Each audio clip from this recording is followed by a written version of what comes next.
Hello guys, तो movie की शुरुआत में हमें जेसिका नाम की लड़की को दिखाया जाता है जो कि एक छोटे से गेट से बाहर निकलती है और अपने डैड को देखती है जो कि पूरी तरह से शैतान में बदल चुके हैं। तभी उनके पीछे एक बड़ा सा स्पाइडर टाइप मॉन्स्टर आ जाता है और वह मॉन्स्टर जैसे ही जेसिका को मारने लगता है इतने में जेसिका की आंख खुल जाती है, यानी कि वह एक सपना देख रही थी। बेसिकली जेसी कहानियों के लिए कार्टून डिजाइन करती है और हाल ही में उसने मैक्स नाम के बंदे से शादी की है जिसकी 2 लड़कियां एलिस और टेलर है और मैक्स की पहली पत्नी जो कि पागल हो चुकी है और वह अभी मेंटल हॉस्पिटल में है। मैक्स जेसिका को कहता है कि तुम्हें ये सपना रोज आता है, तुम्हारा ट्रीटमेंट भी चल रहा है, क्यों ना हम तुम्हारे पुराने घर में शिफ्ट हो जाएं, जिससे शायद तुम खुश हो जाओगी और तुम्हें सपने आने बंद हो जाएंगे। और फिर ये सभी दूसरे घर शिफ्ट कर जाते हैं। वहां जाने के बाद जेसिका को अपना पुराना कैमरा मिलता है जिसमें उनकी पुरानी वीडियो होती है, लेकिन जेसिका मैक्स को कहती है कि मुझे उस टाइम का कुछ भी याद नहीं। तो मैक्स उसे कहता है कि कोई बात नहीं, तुम सिर्फ उस टाइम 5 साल की थी।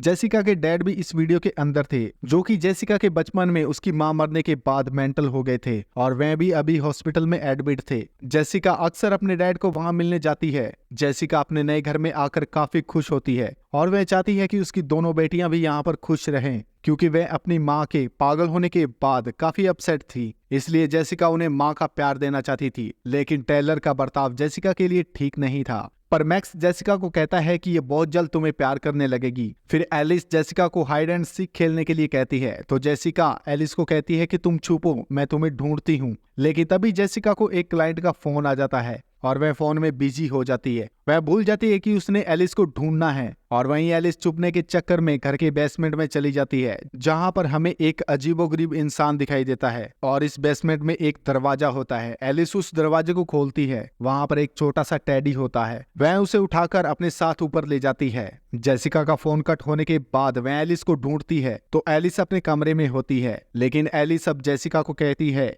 कि अब मुझे नहीं खेलना, मुझे मेरा फ्रेंड यानी कि टेडी मिल गया है। एलिस कहती है कि उसने अपना नाम चॉक्सी बताया है। तभी जेसिका को थोड़ी हैरानी होती है, लेकिन वह इस बात को इग्नोर कर देती है कि शायद ये बच्चे की इमेजिनेशन है। और दूसरी ओर टेलर सोशल मीडिया पर अपनी एक पिक क्लिक करती है। तभी उसकी पिक में एक अजीब सी बूढ़ी औरत दिखती है। जब वह घर से बाहर देखती है तो वह बूढ़ी औरत नहीं होती, लेकिन वहां पर एक लड़का होता है जो टेलर के पास आता है, उससे दोस्ती करने लगता है और उसे क्लब घुमाने के लिए बोलता है। लेकिन तभी यहाँ पर जेसिका आती है और उसे डांटती है और कहती है कि टेलर अभी 15 साल की है तो तुम इससे दूर रहना। लेकिन ये बात टेलर को अच्छी नहीं लगती। इसके बाद मैक्स और जेसिका को दिखाया जाता है जो कि एलिस के लिए काफी खुश थे, क्योंकि एलिस नए घर में आकर काफी खुश थी और उसने अपना एक टेडी दोस्त भी बना लिया था। अगले दिन जेसिका जिस प्रोजेक्ट पर काम कर रही थी उस काम के लिए उसको कोई भी आइडिया नहीं आ रहा था। तभी वह एलिस को अपने टेडी के साथ बात करते हुए सुनती है, जिसे वह जेसिका की बुक की कहानी सुना रही थी और कहती है कि अगर एंड में हीरो विलन दोनों दोस्त बन जाए तो कितना अच्छा होगा। और इसी के साथ जेसिका को अपनी बुक के लिए एक कैरेक्टर ड्राइंग करने के लिए आइडिया मिल जाता है। फिर जेसिका अपना काम जल्दी जल्दी खत्म करती है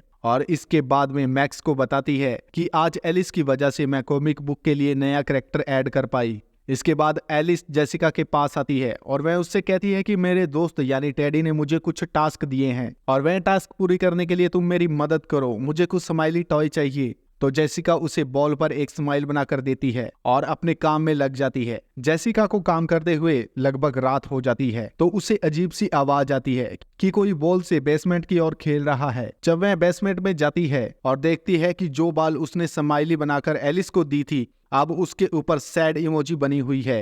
फिर वह बेसमेंट के इधर उधर देखने लगती है। तभी वह अपने बचपन की पुरानी रखी किताबें देखती है, जिसमें उसे एक ड्राइंग किया पेज मिलता है जिसके ऊपर एक खिड़की बनी हुई थी और लिखा था कभी नहीं। उसके बाद वह अपने रूम में आ जाती है। तभी वह सुनती है कि एलिस अपने इमेजिनरी फ्रेंड यानी कि टेडी के साथ बात कर रही है, तो वह उसका वीडियो बनाने के लिए उसके रूम तक पहुंचती है। तभी जेसिका के ऊपर कोई हमला करता है और इन्हें बाद में पता चलता है और ये एलिस और टेलर की रियल मदर है जो कि हॉस्पिटल से भागकर यहाँ पर आई थी। जेसिका पर हुए हमले से वह पुलिस बुला लेती है। तभी मैक्स यहाँ पर पहुंच जाता है। मैक्स जेसिका से पूछता है कि आखिर मेरी फर्स्ट वाइफ को यहाँ का पता कैसे चला।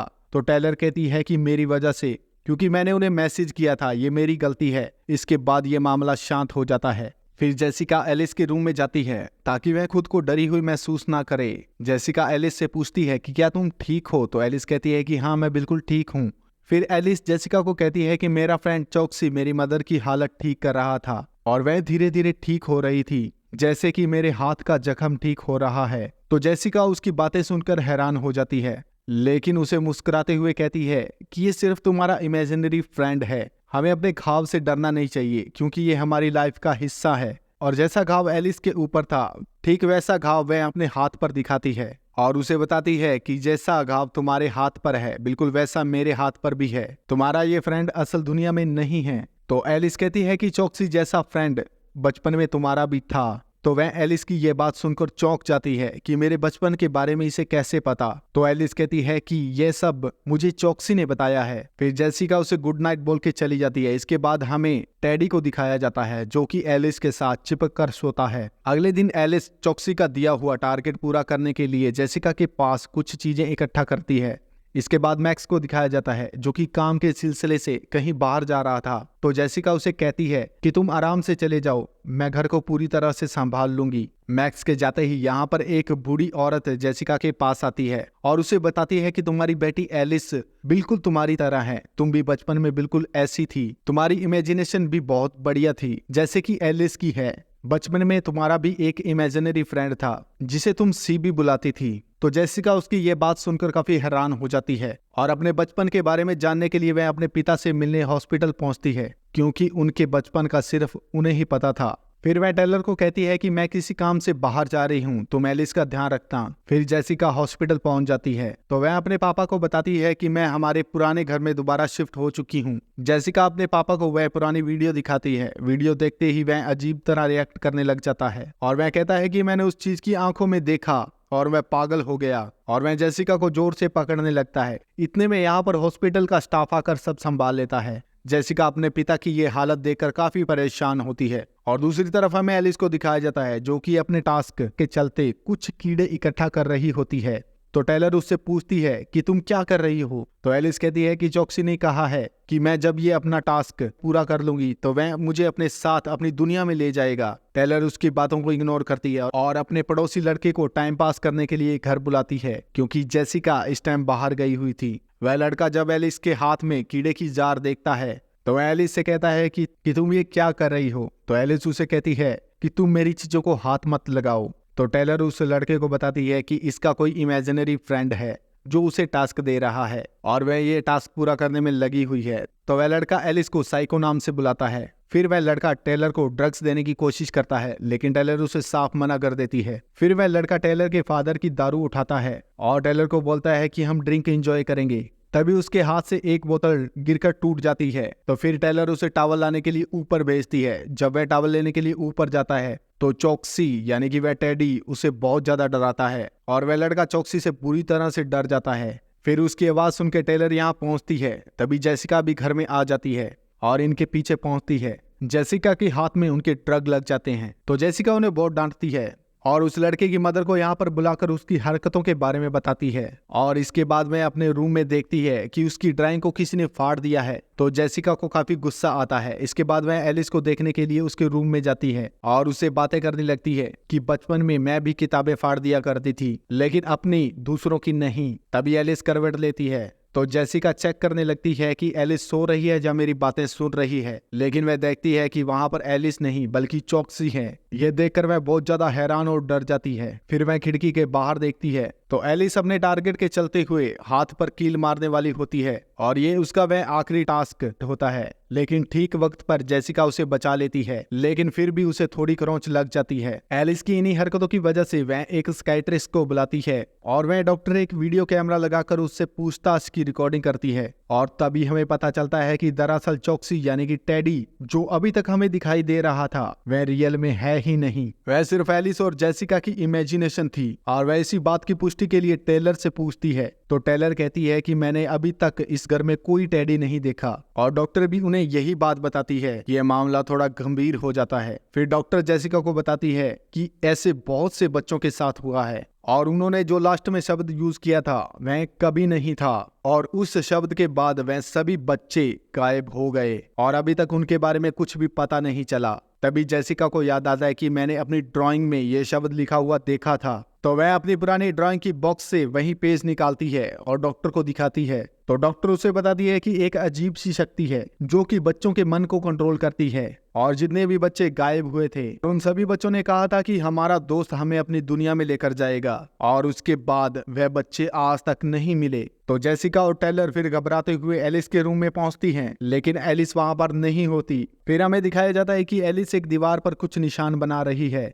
और जब वह टारगेट पूरा कर रही थी वह सारा सामान उसने अपने आसपास इकट्ठा कर रखा है, और ये सब वह इमेजिनरी टेडी के कहने पर कर रही थी। इससे पहले कि टेलर और जेसिका उसे ढूंढ पाती, वह उस दीवार में गायब हो जाती है। जेसिका थक हार कर पुलिस को इन्फॉर्म करती है और खुद भी उसे इधर उधर ढूंढने के लिए जाती है। तभी वहां उन्हें फिर से वही ओल्ड लेडी मिलती है जो उन्हें घर के अंदर ले जाती है और उन्हें बताती है कि बचपन में जेसिका भी इसी तरह गायब हो गई थी, और इसी इमेजिनरी फ्रेंड को लेकर मैंने पूरी जिंदगी रिसर्च किया है। ये कुछ पैरानॉर्मल एक्टिविटी होती हैं जो बच्चों के दिमाग से खेलकर उन्हें अपने साथ ले जाती है और अपना मकसद पूरा करती है। लेकिन इनमें कुछ इमेजिनरी फ्रेंड बहुत अच्छी होती है जो वक्त के साथ हमें छोड़ देती है, लेकिन कुछ इमेजिनरी ऐसी होती है जो हमें नहीं छोड़ती। उनका लगाव हमसे बहुत ज्यादा जुड़ जाता है और वह पैरानॉर्मल हो जाती है, और ऐसा ही जेसिका के साथ हुआ था। जेसिका के फादर ने जेसिका को उस इमेजिनरी एक्टिविटी से बचा तो लिया था, लेकिन वह अभी भी जेसिका का इंतजार कर रही थी, और इसलिए उसने एलिस को चुना, और अब वह एलिस को अपने साथ ले गई। और फिर वह लेडी उनको बताती है कि हमें दोबारा उस दीवार के अंदर जाना होगा, और उनके लिए जो चौकसी ने तुम्हें बचपन में टारगेट दिए थे वह हमें देखने होंगे। फिर जेसिका अपने रूम में जाती है और जहां पर उसने दीवार पर पेंटिंग कर रखी थी वह उन पेंटिंग को दोबारा से पूरा करती है। तभी उन्हें पता चलता है कि जो टास्क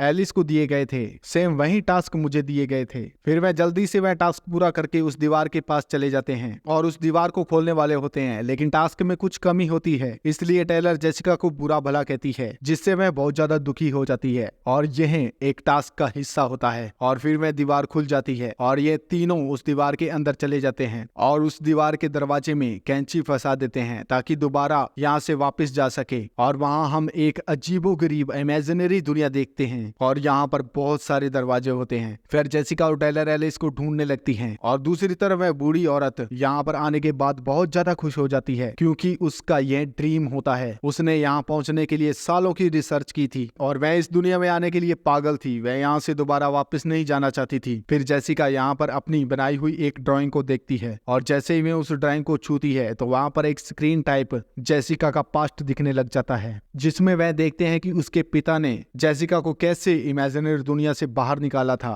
जेसिका को बचाते वक्त उसके पिता ने इमेजिनरी दुनिया की मॉन्स्टर की आंखों में देखा था और उसी वजह से उसकी आंखें चली गई थी, लेकिन फिर भी जैसे तैसे उन्होंने जेसिका की जान बचा ली थी और उस दरवाजे पर ब्लैक पेंट कर दिया था। फिर ये आगे बढ़ने वाले होते हैं, लेकिन तभी वहां पर एक टेडी मॉन्स्टर बुढ़िया पर हमला कर देता है और उसे मार देता है। फिर ये दोनों यहाँ से भागकर एलिस को ढूंढने लगती हैं और एक कमरे में चली जाती हैं जहां पर एलिस होती है, और ये कमरा अंदर से बहुत ही ज्यादा खूबसूरत है जो कि एलिस की इमेजिनेशन होती है। वहां पर उसकी रियल मदर भी होती है, और तभी इन्हें पता चलता है कि यहाँ पर जो भी इमेजिन करते हैं वह चीजें खुद ब खुद बन जाती है। इसीलिए वह यहाँ पर एक आर्टिफिशियल दरवाजा बनाना शुरू कर जाते हैं, और यहाँ पर ये ट्रिक इनकी काम कर जाती है। और इतने में यहाँ पर टेडी मॉन्स्टर इनके ऊपर हमला कर देता है, और जैसे ही वह दरवाजा खुलता है तो जेसिका टेलर और एलिस को बाहर भेज देती है और खुद यहाँ रुककर उस मॉन्स्टर पर हमला करती है। वह उसकी आंख में कैंची मारती है और इसी दरवाजे से बाहर निकल जाती है। फिर इन तीनों को लगता है कि अब हम सेफ हैं, लेकिन जेसिका अभी भी इमेजिनरी दुनिया में होती है और वह टेडी मॉन्स्टर उसके ऊपर फिर से हमला करता है और उसे मारने ही वाला होता है। लेकिन इतने में टेलर दरवाजा खोलकर जेसिका को अपनी ओर खींच लेती है। तभी इन्हें एहसास होता है कि हम कुछ मिस कर रहे हैं। तभी इन्हें एहसास होता है कि हम दरवाजे से बाहर निकल रहे हैं, लेकिन हम कुछ मिस कर रहे हैं।